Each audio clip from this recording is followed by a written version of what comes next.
कोल्हापूर महापालिका निवडणुकीच्या प्रचारासाठी काँग्रेसचे जिल्हाध्यक्ष आमदार सतेज पाटील यांनी प्रभाग क्रमांक 3 मधील नागरिकांच्या भेटीगाठी घेतल्या।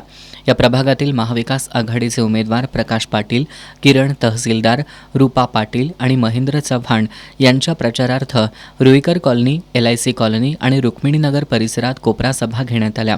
यावेळी बोलताना आमदार सतेज पाटील यांनी राजकारणात टीका टिप्पणी होत असते, त्याला आता मी उत्तर देत बसणार नसल्याचं स्पष्ट केलं।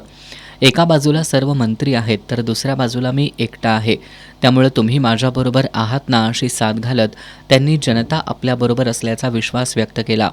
महापालिका निवडणूक प्रचारासाठी आता पंतप्रधान येऊ नयेत म्हणजे झालं असं सांगत विरोधकांना सकाळ दुपार संध्याकाळ आपणच दिसतोय अशी टिप्पणीही त्यांनी केली। यावेळी महिला काँग्रेसच्या सरलाताई पाटील, माजी नगरसेवक तौफिक मुलाणी, प्रदीपभाई कापडिया, प्रवीण पुजारी यांच्यासह काँग्रेसचे पदाधिकारी आणि कार्यकर्ते उपस्थित होते।